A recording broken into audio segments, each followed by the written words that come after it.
We are live.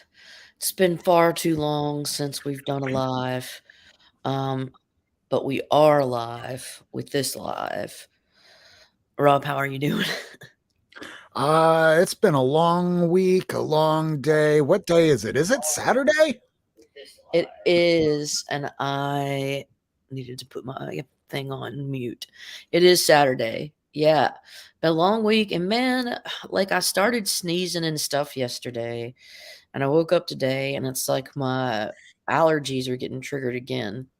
Oh, bleak, bleak, bleak. What's it? And What's hey, up? Rose Gray. Yeah, hey, Rose Gray. Unruly came in and said, "Hey, Holy. I think at the beginning, Ricardo, too. Two. Ricky, Ricardo, Rodriguez, Bacchus, Bleecker Street." I had to And we have got that. Kirk. Oh, Kirk, my man, my buddy, reach out and touch someone. Boop. Yeah, it's been a long millennia. We forget what day it is. This is why we collect comics. It's something to look forward to in a world that sometimes there's not that much to look forward to. Yeah, it's all about perspective. I've been like listening to my stoic philosophers this morning. Oh, what's up, K-pop? Hey, Whack. Hey, again, Wow, Kirk, my nice. man. Hey, Lee. Yeah. So listen, I heard that Rob got a big chunk of books in the mail, and so I think that he should show us some of them chonkages because it's been over a year now building up. Anyways, I was Pretty the one I sent much. him a book of shit. I mean, a box of books or a box of shit, box of shitty books, and I thank you for not sending a flaming pile of dog crap inside of a box, but instead you sent me a box. yeah, but he It was a box that was about this big. So yeah, it was chunky. behind me are some books. Those are the books right there. You see this stack and this stack, and then Philip. Let's see here. We even had Mr. Tyler Chin Tanner from A Wave Blue World. He sent me a package. This will be the last thing I open tonight because I just got this today. So let's start with some lady. Hey, who dat? What's up, my man? Thank you so much for stomping by. It's gonna be chonk time. Time to chonk it. We're chunking it right now. So Get way back chonky. in high school, I went to school with a guy that apparently, well, lady found this in one of her hunts, and I went to school with that guy, high school, middle school. I knew this guy for years. Have not seen him since high school. His name was Jason Sobel, and this is a little sketchbook of his. I knew him. I need to message Corey Laub because he's over on Twitter and we all went to school together. I want to see if maybe I can get this signed by him. Randomly, I miss you too, man. Whack. I need a good whack in my Come on, life. It's Mike. been a minute for a whack. Yeah, what can you shoot him the I can I guess I could shoot whack the link, couldn't I? Yeah, you're Um better at the Instagram thing. yeah, I'm let me get over on on the Twitter and I don't grams. think I've seen him do that much on Twitter Yeah, let me get lately. on the grams. You go ahead and start talking and I'll just do my thing. You got it. So, moving on, we're going to start with the DC Universe covers. These were sold in multi packs for Walmart and other stores back in the 90s. These things are very low print, and I have a bunch of them. I have like almost at this point a long box full of these DC Universe variants. They're great. They're hard to find, and if you find them in higher grade, people pay out the nose for some of these. Me, I don't sell my books, so they just go into the black hole that is known as the Hall of Justice. Here's a really hard one to find. This is part 4 of the DC versus Marvel comics, done by Peter David and art by Mr. Jurgens. Jesus. Yeah, I haven't been sleeping, so I don't know if you could tell. We thank you all for showing up and seeing our books tonight. This is Steel. I now have a good chunk running of Steel, and all of them were DC Universe variants. I now have the newsstand edition of Batman Gotham Knights. It is a homage cover for the Detective 359, I think, or 357. I have it right over there. In fact, let me get it. Let's see the What up, comparison. Day? I sent a couple links out, so yeah, I like Johnny Cash, man. He's a dude. Oh, So it homages this. So let's take a look and see how they look together. One is Brian Bolland, and the dude, you other got both of is. them from me. Oh, No, you got another one. You got the cheetah from me. Sorry, you got that one, yeah, and I you got the cheetah's right over here too. did Doug write on that one? Was it Doug? Yeah, goddamn Doug. Oh, Doug Fucking wrote on Doug. that one. You got me this cheetah. That's the one. I'm We just sorry. What up? we just love the purple covers I around love here. that. Fucking love the old Silver Age purple. Makes my eyeballs tingle. Especially when it's like Action Comics 252 or 242, whatever it is. All right, getting back to the books, we have some Jack Kirby goodness with the New Gods issue number 10, classic cover. Ooh, Beautiful. especially with that face. Look at that face. Look at that punum. Did I just say punum? Oh, geez, what's wrong with me? Probably a lot. Hey, here is some Wonder Woman issue number 197. I now have a straight run through of like 188 through like early 300s. That's awesome, dude. It's Wonder Woman. I've just been getting on a Wonder Woman kick, but not as much as I had been on that Fantastic Four kick. Because, whoa, Young Love. This cover is beautiful. This thing is desirable, just like her. Please stay away. The love I can never be. And he's running towards her. Yeah, just chill. And a That's a close Walt up. Simonson. That's early Walt Simonson cover art. Yeah, it is. For DC, I don't see Walt Simonson on DC much. I'm just gonna Not say. very often. And Walt Simonson, way back in the day when I tried selling my own comic at MegaCon back in 1993 or 92, Walt came up to my table and started chatting with my dad. And my dad, being the chatty Cathy that he was, starts talking about cars and stuff. And he says, "Hey, I see you have a whole bunch of heavy metal. I had a flood in my basement. How much would you do for all of them?" I'm like, I don't know, $50. I don't sell stuff. Hey, we got Albedo number 5. This would be about the 4th appearance of Usagi Ojimbo. Y'all, I found that in a 50-cent bin. I'm not even shitting you. Like, just ding donging around. Yeah, who dat? I sent you a link. I don't know if you're on here, who dat. Yeah, hop on in. Hey, I'll go. And then we have the final issue of Albedo before they go to the next volume. Boop.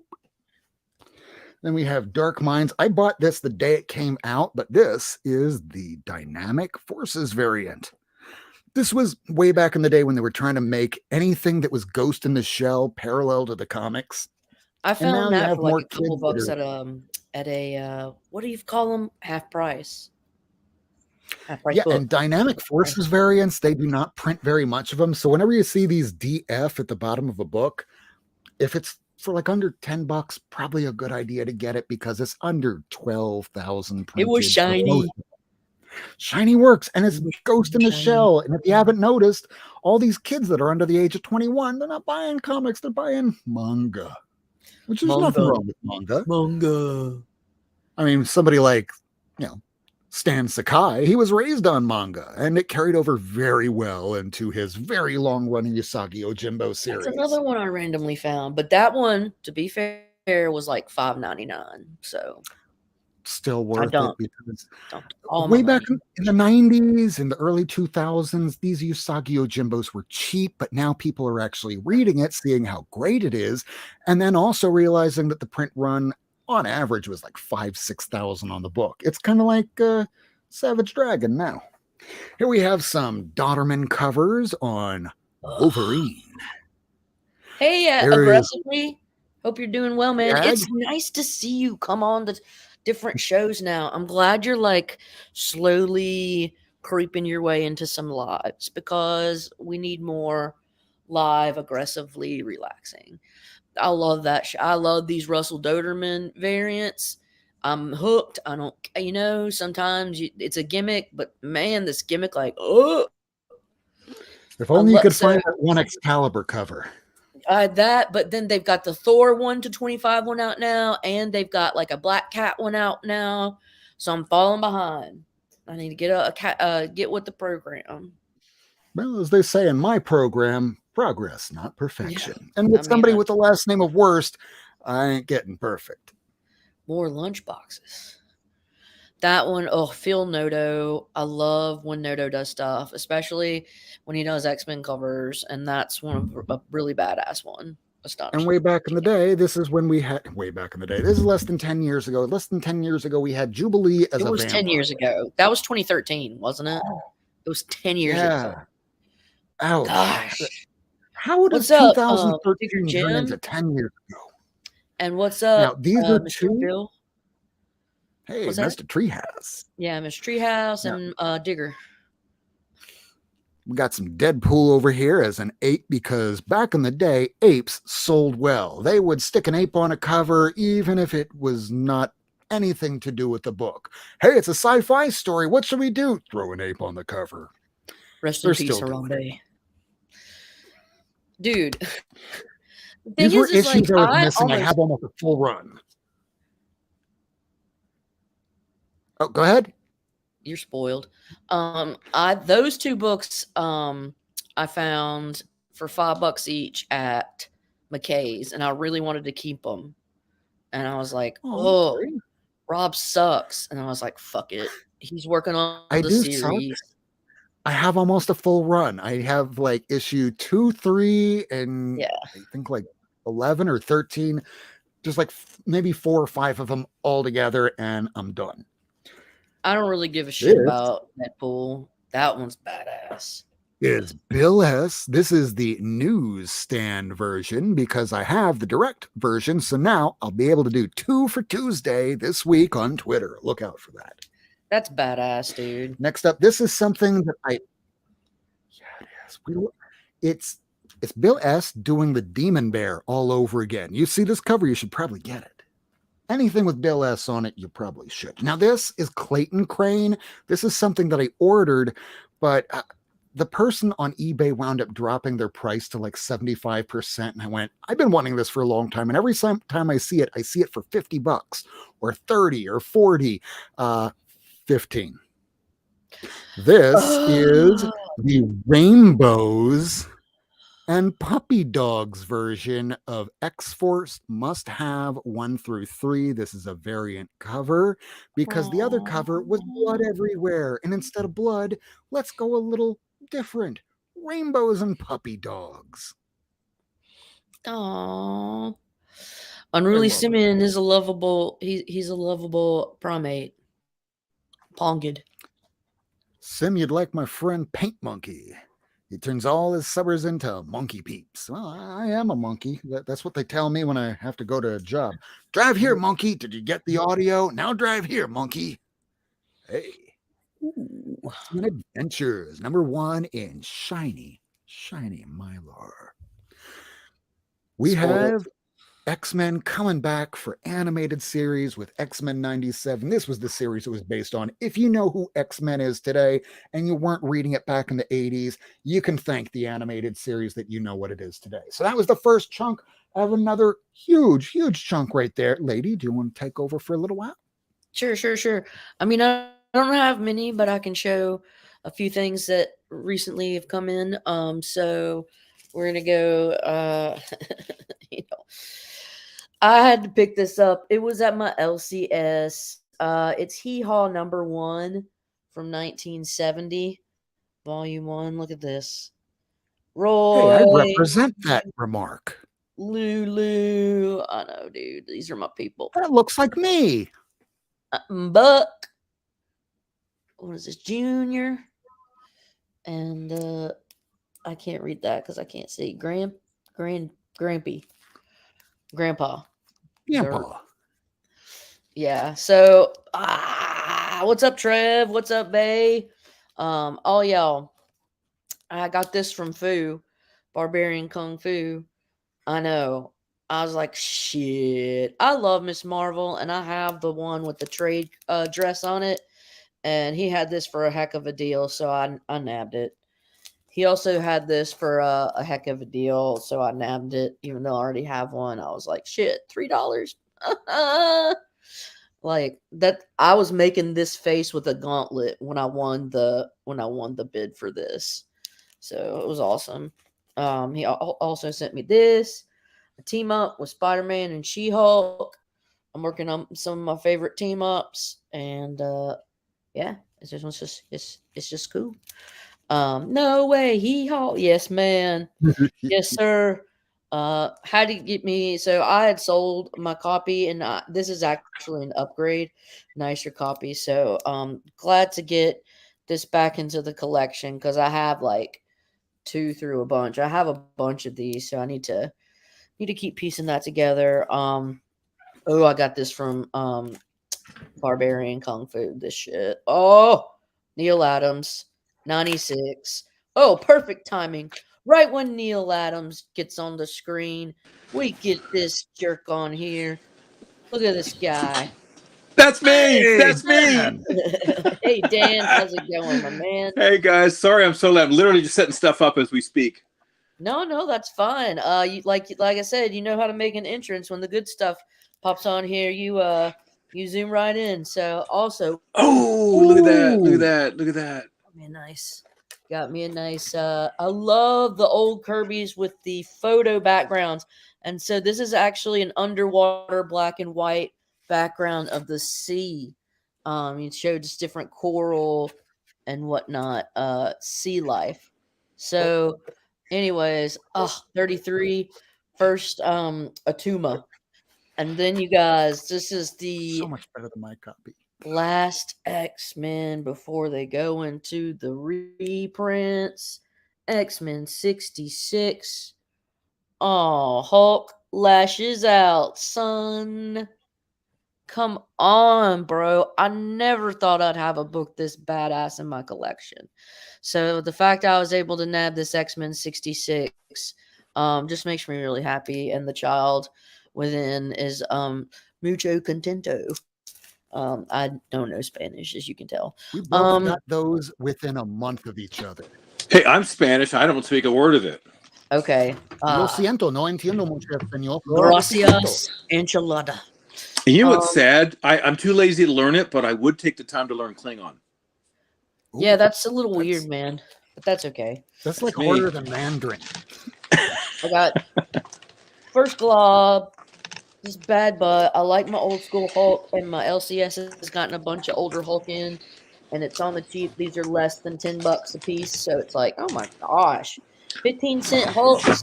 What? How much for what? How much for that? This $10. one was $8.99. That's a steal. That's This a steal one was for those. $8.99, and this next one was $7.99. Yeah. See, those are great original stories in the early run of the Hulk, and underrated to this day. Not perfect shape. Now they've got some wear and tear, but like for $7.99 to get this It's in my under collection, $10. Yeah. it's gonna happen. So, anyways, yeah. All right, that's my little baby chomp. And Dan, do you want to show some books? Or are you still getting ready? Okay, cool. No, I'm ready. I'm ready to go. Right. I just grabbed a box. You know, my wife knows this. I have no organization whatsoever. So if I'm grabbing a box, it's literally a mystery box. So I have no idea what's in it till I pull it out here. So this no particular order whatsoever. Just a very cool cover. This is the Fantastic Four number 210.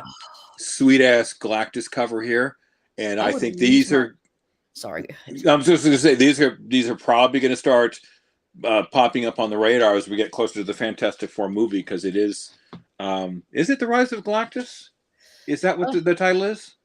I can't the original Fantastic Four movie that was so bad? No, the one that's supposed to come up. We don't even know who he's going to be fighting. It could be the Mole Man. It could be Miracle Man. It could be Molecule Man. Yeah. All right. Just want to say hey to let's see, Tony, and also Aggressively Relaxing says that he doesn't speak Klingon, but he does have enough phrases to visit Kronos. So, see, that'd be cool. That'd be the first place I'd go to, Kronos. Yeah. And anyway, we won't get into the Star Trek things. I'm as big a Star Trek guy as I'm a Marvel guy. I just am. love Trek. Now, I don't do wars, but Trek, I have, like Q. I love Q. I love Next Generation. I could watch a Star Trek series just on Q. Well, see, this is, again, I did a set on this on my little show some time ago, that there's a great comparison with Gene Roddenberry and Stan Lee, because they both came from basically the same era. They were both brilliant at storytelling. Stan Lee's ability was no joke. But so you pick up any Stan Lee written story, it's a classic all by itself. Gene Roddenberry, when he created Star Trek back in the early 60s, handpicked everything, did everything on a budget. And I don't think he was trying to prove himself to anybody. He just wanted to stay busy. He handpicked the Next Generation again, individually, and came up with brilliance yet again. And John Delancey was one of those people that he picked. And Q, I'd love the Q continuum. And if you're a Q fan like I am, lady, did you see the Voyager episode? It was early on with him and the Q that was called Quinn, who wants to commit suicide. See that? It explains the Q in an incredibly fascinating way. I wish they did it during Next Generation. It's absolutely worth it. Any Voyager. I've never seen any Voyager. So the last thing that I've watched, so I've seen all of Next Generation, all of DS9, and what's the one? Oh, is Voyager the one with Kate Conway? Yes, Kate Mulgrew. Kate, yes. So, then I don't know if I've seen every episode of that series.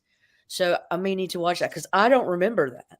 Both DS9 and both Voyager, they started their series kind of slow, but after season 2 or 3, they both, especially season 3 for both seasons, they really got to the writers got gelled with the actors, and I've loved both of them equally. Really, yeah, I need to watch them, go back to them, because I know that I watched all of Deep Space Nine and every single episode of Next Generation, but I started watching the one with, the Captain Janeway, right? Isn't that her name? That's right. And so, but I'm not sure if I watched every season of that one. So, because I don't remember what you're talking about. I believe it was season 2 or 3. Okay. And it was called Death Wish. Okay. And it was one of the best stories I'd ever heard. It was absolutely fascinating. I won't spoil it for you. It's so good. I want you to watch it because I was very taken by it, because it explains the continuum very well. And it's something we as people could possibly become, billions of years from now. But I won't spoil it for you. But it was an excellent series. I was sad when it was over. Enterprise was the next series with I forget the guy who started in that. It wasn't as good. It was okay. Watched it. And then what killed it for me as a true Star Trek fan, J.J. Abrams, when he took over the movies. Abrams, and again, I love Star Trek way more than Star Wars. I have nothing against Star Wars, but you and I both know they don't mix. Those are two different worlds. It's sort of like saying football and baseball. They're both sports, right? They don't mix. They just don't mix. With the movies from J.J. Abrams, they're awful, because Abrams was a Star Wars guy, and you could tell right away with his first movie. It was Star Wars-ish, Well, and he just jumped ship, like no pun intended, but like as soon as he got invited and asked to do Star Wars, because he did Trek first, and then I think he was going to do another Trek, but then he jumped on with Star Wars, and it's like, you suck. As a true Star Wars guy, a Star Trek guy, pardon me, I kind of have nothing to root for right now. There's not much out there. I'm waiting. The Next Generation cast is still alive and well. Well, Patrick Stewart's getting up there. They could do one more movie. Yes, I love them all. And the thing is, the similarities that Trek and, like, I guess Marvel have is that Stan Lee and Roddenberry both saw what we could do if we were our best selves, right? And and so one was a projection of, if we did if we engaged in altruistic behaviors technologically, how much exploration could advance, humankind and put us to a place to where it's not all war, right? And then, like with Marvel, it was about, just knowing the difference between right and wrong, and like kind of sticking up for the little guy and stuff like that. I don't know. I liked them both because they were both very pro-social. They both addressed the issues of the day, including racism. With Star Trek with its two, Yeah. excuse me, the famous episode where there was two guys. One was played by the guy who played the Joker in the original Batman series, Frank Gorshin. Okay. One was half black, half white. The other guy was half white, half black. And we didn't see the difference. They did, and they literally destroyed their whole world because of that. And it was a brilliant way for Roddenberry to project, how primitive racism is. With Stan Lee and Jack Kirby, they created the Black Panther character in '66 at a time with race riots and all the rest of it. And they create this character who is just a king, royalty, a man of great honor. And he became an absolute mainstay in Marvel. And again, nobody thought about his skin color. That they didn't think about it either. They just wanted to create this incredible character. These men both, literally, no pun intended, were way ahead of their time regarding what they saw with what our future could be, how we could be as a society. That's why these are classics to this day. And one of the most underrated books still is FF52. If you get your hands on it, because it's still reasonable. Also, I Yes. would probably proffer that Fantastic Four 21 was where they had Hate Monger, where you had this guy on a street corner that was preaching hate, and you should follow me because you can blame these people. And this was Stan and Kirby testing the waters to see how much they could push back, because we had a comic called Negro Comics back in the 50s that the South would not publish. So Stan and Jack realized they were trying to push the envelope, and by the time that they got to Black Panther, they were just easing into it, toeing the waters, and went, hey, if we're going to try and get all the readers, let's really get all the readers. Or think about the characters like Mangog, like a manifestation of all evil or hatred in the world or something. Yeah. Those are interesting. I forgot about Hate Monger with the KKK hoodie and everything. It was purple, but it's like what was it? The Gene Roddenberry's character. We knew what was going on.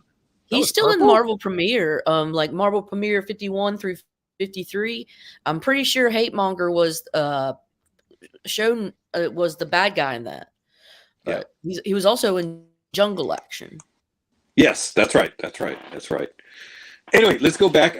So speaking of FF, when I got it off the rack, and I bought several just because I fell in love with this. This is a Steve Englehart story, and the FF 320. Great, yes. The one and only time the Thing beats the Hulk. And because he is now stronger than the Hulk, and of course Doom is behind the whole thing. It's just a great read, really inexpensive.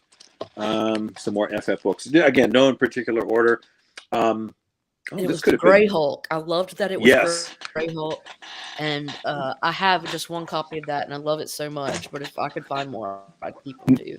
No, I don't. I'm just kind of slowly getting new comics, and there's a Peter David has revived the Joe Fixit character in Joe Fixit. It's a miniseries, and it's going against the Kingpin, and I think it's a fascinating book. Yeah, it's a fun read. Peter David at his best here. I like FF. Yeah, I like Peter David too. FF 212. This is the Sphinx, I think. Was that the character? I haven't read these in so long. Yeah, I'm pretty. Yeah, or like he looks like the Red Scarab kind of dude. But I forget. I'm so far behind my reading. Pretty sure it's Sphinx. And I'm so old, I've forgotten what I've read. This is another great story. The two-parter, FF 249. Gladiator, yeah. I mean, what an ass kicker. I mean, the FF had no chance against this guy. No, and John Byrne at his best, and they got 250. Hey, Big Remo. Nice seeing you, buddy. Hope you're doing well. Hey, Remo. And this was really underrated. Speaking of that, when the Thing changes and he becomes, the strongest he's ever been, was this issue here. Yeah. And it never took off. So the reason why is I found his appearance off-putting. I did not like it. Really? Yes. I didn't like him. And Ms. Marvel was also rocky, so it took away a bit from the specialness of Ben Grimm being like that. But he became far stronger, and again, at the time, Hulk became weaker in his grayer form. By the way, this one here, the 320, continues on in Hulk 350, where yeah, I have wasn't as good. Wasn't as good. Just a few, and I love my collection. Just everything that's in it. Everything doesn't have to be a key. These are in pretty good shape, and these are underrated. The Marvel 2-in-1 series, number 6. Oh, that's Doctor a Strange. good one. Yes. Yeah. Doctor Strange. I love that rat dude in the middle. Another one here, Submariner. Pardon me. Issue number 2 with Submariner. Oh, his little new wings. I love his outfit. Some people don't like it. I love this outfit. It's a, I mean, it's better than swim trunks. Well, I was hoping he'd see that in the movie, with with Namor. Where'd you get this from? I don't know. Marvel 2-in-1 Annual number 1 with the Liberty Legion, going back to the past here. That's so cool. Yeah, these are just fun reads, and I've held on to this for the longest time. I actually have issue number 1 Against Man-Thing, and I consider anything 20 cent. My personal view is the tail end of the Silver Age, because it was a big transition from 20 cent to 25 cent. Because the last 15 centers I see as bronze, early bronze. Well, I say it's the transition between the last 20 cent issue and the 25 cent issues. That's when the Marvel Value Stamp came in, and the books started getting bigger. That's mid-bronze. I'd still say it's silver. Because again, the size of the comic was still the same from 20 cent, and on beyond 25 cents started to get smaller. The printing and the art was different. The approach was different, and then the Marvel Stamp ended. I think the first year of the 25 cent era. So that's just my personal opinion. Oh, okay, my personal opinion is that DC started the Silver Age before Marvel hit the Bronze Age. Oh, I agree with that. Oh, I don't know about that. So I'm sorry, lady. What do you mean by that? What I mean by that is that Green Arrow started having the more down to earth, realistic storylines with the racism from the Green Arrow 76. But when you finally had Gwen Stacy die, that was like 3 years later, almost 4. So they were still telling the more simpler kind of stories before. Hey, we're about to deal with death. We're about to deal with drugs. We're about to deal with some more harsher stuff. And yeah, they did hint at the drug stuff in Amazing Spider-Man, but it was just still toeing the line. Once you killed Gwen Stacy, it was let's start doing some more grittier stuff. All right, I need to make some statements about times. My opinion is, or my thought generally was, that the last Silver Age books were 1969. However, 15-cent books were published mostly from 69 through 72. So there can be some 15 centers that are still silvers, but then there's other 15 centers that are bronze. Well, that is the conventional wisdom, that 1969 was the end and 70 was the beginning. And I've looked up as to why. First of all, I can't find who made that decision. And I want to find out who did. It's really wishy-washy depending on the sources. You can't find a definitive source on this stuff. It's generally like the most accepted, but just because I say it's 69 doesn't necessarily mean that it is. Well, I would say in 1968, when you had all the assassinations happen, that's when it started infiltrating real world into comic books a lot more than way back in the 1940s with World War II. But after World War II, hey, let's get into some fun stuff, some horror, some sci-fi. And then it took a bunch of assassinations to finally lead into the Bronze Age. Well, see, that I would agree with, because the way I describe it is an age or an era as a style or a different flavor.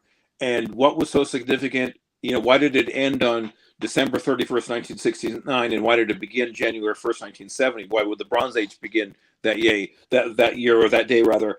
It's got to be some change. And in 1970, there wasn't anything that was all that significant. Yes, Kirby went to DC. Somebody from DC who was working on the Superman title retired or whatever, but that doesn't change a style or an era or a flavor. I'm looking at the approach, being the Marvel guy that I am. I noticed very much that the 20-cent books are very, very different than our 25-cent counterparts. Now, I know it's not a solid, transition, but I think Well, couldn't you kind of parrot that when Stan Lee decided to say, "I'm stepping back from writing regularly the Fantastic Four, from directly working with Amazing Spider-Man, I'm going to go do Hollywood now to try and sell all these things into the movies and TV and adapt it over in Japan." Once you had Jerry Conway come in and start taking over more stories and other people taking over more books, and Kirby goes to leave, Marvel had to kind of find their own way, and that seemed Roy to be, Thomas for too me, is big. I think yeah, Roy Thomas. Bronze Age was so for me. Every 20-cent book, and this is just me, but for me, every 20 center is a bronze. Okay. Like if it says 20 cent, it's a bronze. But that's the way I identify. You both bring up good arguments, and again, I'm not the arbiter of everything, but it's funny, there is no arbiter of everything. You think about there's not. Major League Baseball has sports writers in the Hall of Fame and all that, and there are professionals that they write down everything historical regarding Major League Baseball. There isn't in comics. I mean, the closest in my day was the Overstreet Price Guide. You had the professionals of the day putting their information together, but you couldn't contact them, Right, and now it's CGC as the arbiter. What we do is we have the facts, but we have no general consensus on when the hard dates of age changes are, for one example, So it's like, we know when certain things were published, we know when certain prices changed, but, stylistically, there's like a gap of about 3 to 5 years when each phase change, the age changes. But there's not a general consensus, but there's usually an overlap. Well, I would say then if let's say the three of us would declare the arbiters of comics. One thing we might consider is that, let's say the Silver Age is one color. It's silver. Okay, let's say it's the color silver and it goes into the color bronze. But there's crossover years where the two colors kind of blend over for 15, 20 cent era. Some might even say the 25-cent era. I guess, yeah. Well, hey, it's like history around the world. Yeah, there's no exact date, but there are transitional periods, I guess, from one age to another. There's no exact date. That's probably fair, So I would say probably 68 to 72 is that phase change from silver I think to that's bronze. fair. I think that's fair. But and anyway, I would say that the bankruptcy years of Marvel, all the way through up until Iron Man was released, I'd call that the dark ages of comics, because that's when you had darker comics, edgier comics, the Sandman Cerebus becoming a lot more prominent with the independents, and then Iron Man hits, and then wait, all these prices are now based on movies. So there's the Iron Age argument. I'm glad you brought that up, because you both know the old saying, history repeats itself. In my personal view, and this is why I'm transitioning to a totally different subject here, I'm saying that the future of the DC universe in the big screen is going to repeat that with the current leadership with Zaslav and James Gunn. James Gunn is, if you look at his past history with all of his other movies, there's a dark side to this guy. There's nothing wrong with that. Romeo and Juliet was like his first movie. Yeah, and if that's your mainstream, that's a totally different direction that the MCU's mainstream with Iron Man and Thor and the Avengers. Now, he did do Guardians of the Galaxy, but as far as those mainstream movies, that's sort of the least of the movies I've mentioned. And again, it was a very different sort of flavor from the MCU, and who was behind that? James Gunn. And also Zaslav is the guy he's the numbers guy. He's the one who's in charge. He's basically James Gunn's boss. His decision making is based on numbers and numbers only. He's getting rid of Henry Cavill, and he's phasing out Gal Gadot from Wonder Woman. Why? They're too expensive. They're broke. They can't even promote their own movies. It was Zaslav that axed the Batgirl movie, and he said, "Well, it wasn't up to our standards." That was a lie. He has no comic book. Yeah, exactly. It was a money thing, and they destroyed the tax movie. Write-off, bro. There you go. What a stupid thing to. And now we all want to see that movie. Now, if it has been destroyed, we'll never see it. And how people will pay so much money now for it. It's worth more now as a write-off. But what a slap in the face for everyone that put that together, including the star Leslie Grace. That would have been our first big screen movie. And you would, any one of us, if we'd landed that role, we would tell our family and friends, "Wow, I'm going to be in this great movie."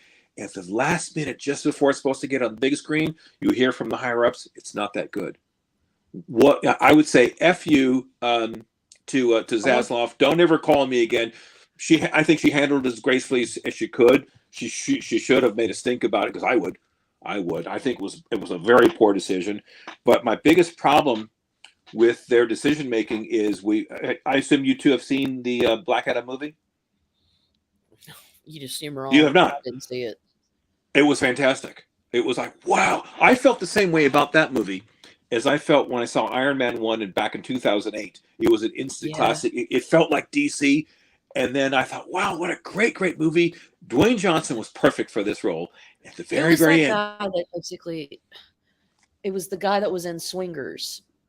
Jon Favreau. So Favreau, I would say, is one of the reasons why we have the MCU. Yes, that is correct. He's a Marvel. Thanks, Swingers. Yeah, he understands comics. He's one of us, basically. But at the end back to the Black Adam movie, at the end, when you see Henry Cavill, in that cameo at the end, that was the moment at the end of Iron Man when Nick Cage, Nick Fury rather, shows up to Tony Stark, says, "You're not the only superhero in town to talk about the Avengers." That was a mind-blowing thing. Now they're saying, we're not going to have that anymore. We're stopping this whole thing. And just when they finally got their act together, they're starting over from scratch, not because they're going in the wrong direction, because they're trying to do this on the cheap. And they're doing it with people who don't know the DC like most of. I'm more of a Marvel guy than a DC guy, but I know what to look for. The thing that is current. I'm trying to think of a current example. The animated series of a few years ago. Those are fantastic. The Justice League, the first Batman and Superman animated series. That was DC at its best. So I think the dark times are ahead for DC. I think people that are investing in DC right now, they're going to pay a hard price when these movies bomb and the DC goes into flames. I'm hoping I'm wrong. I'm hoping for the best, expecting the worst. That's it. That's where I am. You see what Who Dat said is that Shazam 2 was better than Black Adam. Really? If Who Dat is saying that, that's high praise. He's got decent taste. He knows a couple of things. No, he's damn smart. If he's saying that says a lot. Yeah. So, I would take his word for it. So I love talking to you guys because we go in all sorts of directions. Yeah. Well, and now it's like, now that you said, because it's got to come out of the right person's mouth, but I might watch Black Adam now. If Who Dat and Dan are saying things. If you go in with no expectations, you will probably enjoy it. Yeah, that's how I try and go into everything now. Yeah. Oh, last book, by the way, issue 7, Marvel 2-in-1. Another great early Defenders read. Whose art? I don't know. I've kept this for years, and I've kept it this pristine in years. This is very high grade. I love that art. I love the arm with stabbing. Yeah, it's really good. I'm sorry. Go ahead, Mr. Rob. All right, here we go. Don't want to knock the cat down. Here's the rest of the stack. The cat's not going anywhere. I know. The cat is rooted to there. There might be a taproot growing out the back of his ass and just entered right there in that chair. So this is the other half of the stack, which this is a larger stack, but this is everything else that Caroline, Lady Fantastic, sent. So we're going to start off with From A to Z, because I'm anal that way. Hey, it's Amazing Adventures, number 4. Yeah, I want that book. That's another underrated series. Yeah. I'm working on Astonishing Tales. It's Kirby after coming back saying, "Hey, well, I was working on New Gods and all this other stuff, and DC's fucking weird. Can I get some more work over at Marvel again?"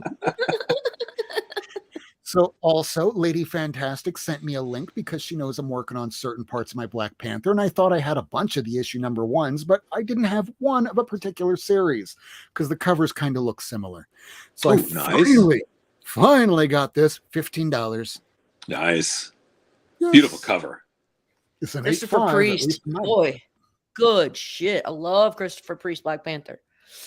Speaking of Chris Priest, we get issue number 15.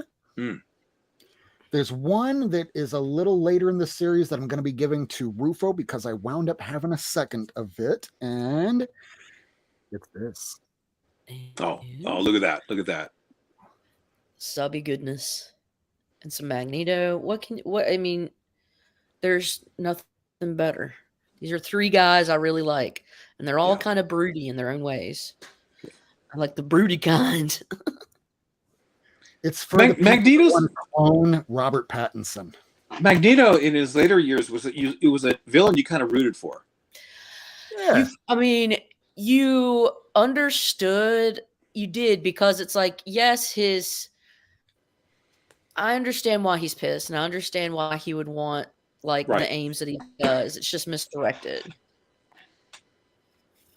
Doom. How do you beat that, dude? That's so beautiful. Yeah. Did you have the 18 already, Rob?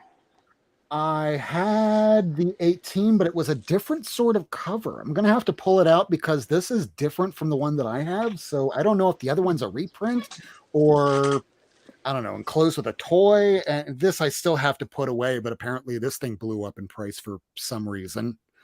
This is the second print of that Wakanda that came out. I just need to put that away. This is Sent by Lady. This is the first time Chewie appears as the freaking Carnage. Can we get a cat Carnage? Are these all brand new or just recent books, like within the last couple of years? Within the last couple of years, a few of them are a little bit newer. Like I have the first issue of this. Priest is like 20 years old. Oh yeah, Priest is long 90s, freaking 90s, late 90s, early 2000s. I asked because I stopped. After like 30 years of collecting, I stopped in the mid 90s. I was just done. Okay, yeah, the Priest was after you. He came into late 90s. Oh, and thank you. It is a very adorable cat. We love Max. Right, Max? Yeah. That's a fat kitty. Yeah, he gets to have all the carbs that Namor doesn't. So I have the first issue of this. The first issue is the first appearance of that white fox that you've been seeing in a lot of stuff. Here is most of the rest of the series. Issue 2 of Contest of Champions. This is Al Ewing. So I'm looking forward to finishing the whole of that series so I can read it because Al Ewing's writing is phenomenal. More often than not. Here's issue 3. Pretty looking covers. I like the rainbow cover. Yeah. Blind like me. They look different. What color? Can I ask Here is question? A very frightening cover. What colors can you see and can you not see? If you don't mind me asking. Okay. I'm just going to label it as I see it. Okay. Green, blue, yellow, green, red, also red, brown. Okay, interesting. Okay. Thank you for that. I know it was a personal question, but I was just curious. No, it's all good. It's not like Rob's somebody asked me back in colorblind. college. I'm colorblind. Sorry, not sorry. I once had somebody back in college go, "How can you tell which color it is to go when you're looking at a stoplight?" Yeah. Yeah. Because I have to match color for a living as part of my job, so I have to identify colors. I can almost kind of do that, but I need things for comparison in order to do it. I used to have to color correct watches for like a decade, and no one knew I was colorblind. Wow. Oh, nice. Issue number 7. Don't want to drop any of these. Yeah, like that Ultimates crossover. Yeah, even got America. Oh, wait. Yeah, America. Spectrum in the background. Captain Marvel. Blue Marvel. Adam the Blue Marvel. Black Panther. Good team. And Rob, I have a comment after you're done because of all these cool books you're showing. And you, I'll just wait. Just wait. Oh, good. Here's issue 10, final issue. I still need an issue 9 and I think a 4. And it's only 10 issues long. Pretty sure. It's short. So it's lower grade, but I wanted this because those that know. Danzig. Glenn Danzig modeled his album cover art after this cover. Like, I never wanted to buy this if I saw it for like $10 or so, but I wouldn't have even cared if the cover was detached. I just wanted this for example. To It's go, just hey, a you know about Glenn Danzig? This is where he got the idea. yeah. Crystar 8, man. It's kind of like how I have an Incredible Hulk #6 back there that's laminated. Yeah. Oh Why do I have that? Because I want to have an example to show that this was shit that people did back in the day. Oh, jeez. Like, I don't know how I was able to get this in such nice condition, but that's pretty.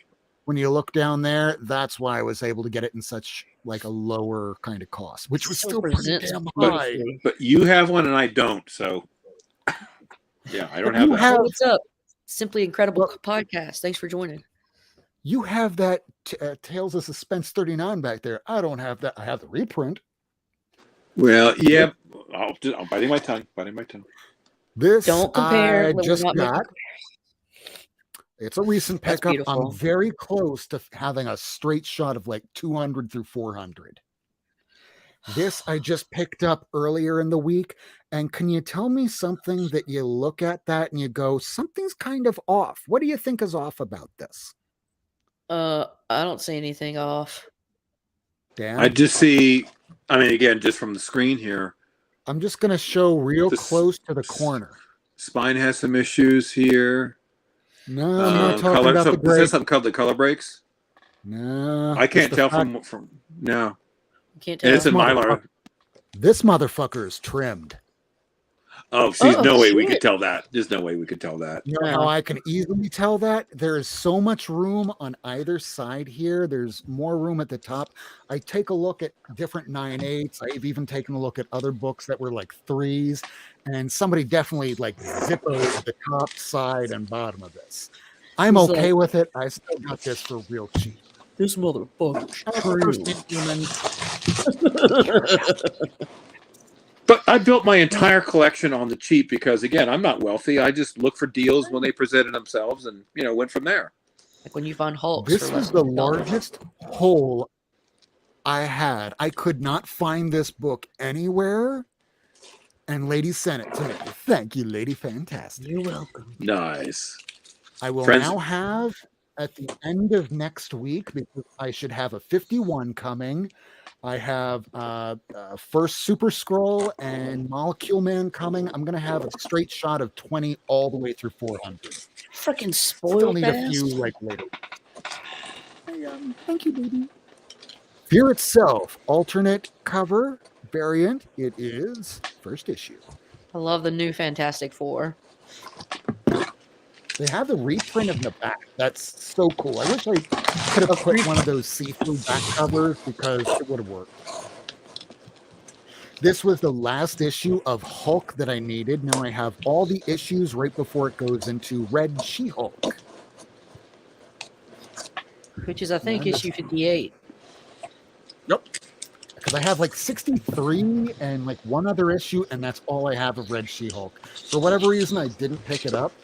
I think It's that hard was to when I lost find. my job in 2013. It's not easy to I was find getting those it as Red it came out. She-Hulks from there. And the one that I do have is lower grade. It looks like a car almost ran it over. Here's issue 279 of The Incredible Hulk.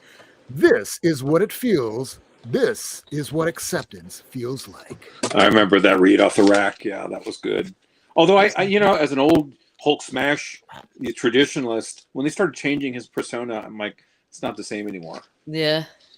Well, to be fair, I was reading some of the earlier appearances of Hulk in Fantastic Four, and it doesn't feel like he's stupid Hulk. This is just another guy that's just big and strong and can still communicate like a normal human being. Now I'm wondering, when did they just really, really, really dumb him down? Well, he started that way, at the very, very beginning. It was a kind of monster, more basically. like- A stupid more- monster. Yeah, more like Joe Fixit in his beginning, because he could speak and he wouldn't speak about himself in the first person, that sort of thing, like Hulk this, Hulk that. And then I'm chalking it up to, he's a creature of mutation. So he's going to keep mutating and changing, and then he got kind of more of the Hulk we know in the Lady Fantastic issues that you were showing, that's when he started to get more of the Hulk that I remember, and that lasted all the way until the issues you just brought forward. Yeah. Now I'm going to have to start working on those. Here we have some Iron Man with the second appearance of Ghost and the death of the Spy Master. Oh, there we go. This is Tony as he's getting finally actually sober because he wants to be back in his Some of my suit. favorite Iron Man. His Silver Centurion outfit. This is the third appearance of Ghost, who I guess is going to be appearing in Thunderbolts somehow. I'm posting this on Monday for Marvel Madness Monday because Kid and Play. Remember Kid and Play? Oh my God, yes. Remember Kid and Play? That issue's super hard to find. It brings up my misspent youth. Yeah.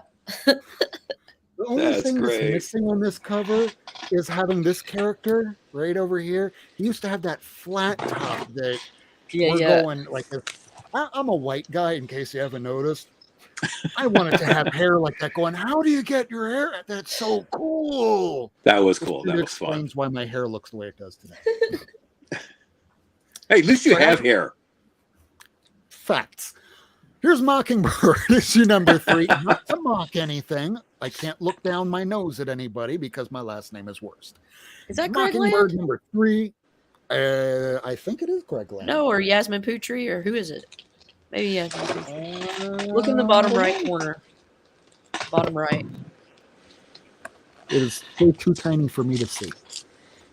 Yeah, I don't know. No, that's neither one. I can't tell, but I'm wrong. It's pretty. And I like the It's color pretty. design on it. Yeah. Speaking of things that are pretty, this is... Oh, cutie. That could be scary, right? Oh. Well, if everything collapses behind me, at least it'll be on video. Models with Millie the Model. Hey, Nice. Some of these characters way back in the day that they now decided to bring over are now part of the Marvel Universe, like Hetty and Patsy Walker. These were characters that were around forever, and then they figured out a role for them. What we haven't found a role for yet are some of Stan Lee's final creations, like Nightcat. Meow, meow. After they tried releasing an album of this woman, they tried producing music. Marvel did back in the 90s. So they found a woman that would sing, promote the comic, and then she did some other things that were not within the standards of, I don't know, morality, and they stopped the album, they stopped the comic. All we have is this. That was Stan Lee's one of his final works. I didn't know that. One of his final, for Marvel, where it was very widely known that it was one of his final creation, was when he did Ravage 2099. I have the first issue signed by Stan Lee. This is the final issue of Ravage 2099. Oh, that's cool. For those of you at home that don't know who Ravage is, it's okay. Neither do most people. I mean, has he really shown up in many places? Maybe in Captain Marvel for Kelly Thompson's most recent run. I think Ravage showed up for like a minute. But you know, the same thing can be said of the Guardians of the Galaxy back in the day. They weren't a big team. Guardians of the Galaxy. Silver Surfer issue number 3. I have the first issue now, and I just need to find the second. And speaking of the beginnings of the series, here is towards the end of the series. These start to get really hard to find because this is what's known as the bankruptcy years for Marvel.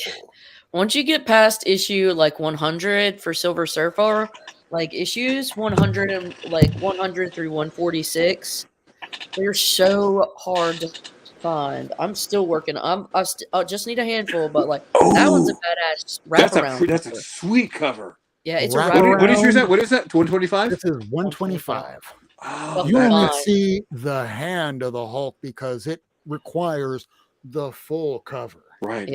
That is cool. Yeah, there's some great issues that's just like 2 were printed. You know, like hardly any were printed. Pretty much. Now, also within, this was just after the bankruptcy years. This is right around 9/11. You can easily tell when it's the 9/11 issues. I have the introduction of when the Thunderbolts premiered. This was the team that, hey, we're bad guys masking around as good guys, and we're still going to do villainous stuff. But then there's this new girl on the team, Jolt, that, well, if she finds out we're villains, I'm going to feel bad. So now I'm going to actually have to try and be a hero. Well, now this is in the middle arc of that whole stuff before Warren Ellis takes it over after Civil War. Oh, that's cool. That's love this cover. Pat Searcher back in the day. Great stuff. And those that don't know who Pat Searcher is, there was an issue of Amazing Spider-Man where it's all webs and that's the design, and we've just been seeing it reproduced a lot lately. Now, just like that Millie cover, we see that Tony Fleeks does covers like this where they look like magazine covers, and just the streaks on the body look so hot. Yeah. Looks like plastic, but still looks hot, I guess. Hey, most girls today, they're so made up with makeup and everything. They look like plastic. I ape what Marbles, why can't I remember her first? Jenna Marbles, what she would say. It's the hot girl disguise. Let's put on some makeup. It's a disguise, hot girl disguise. I'm just happy that I'm older and married. I'm just, thank God I'm not 20. Just remember, kids, at home, nobody who has ever lived on the face of the earth from the beginning until the end of time, no one knows what they're doing. Everything everyone's ever learned, they learn from other people or trial and error.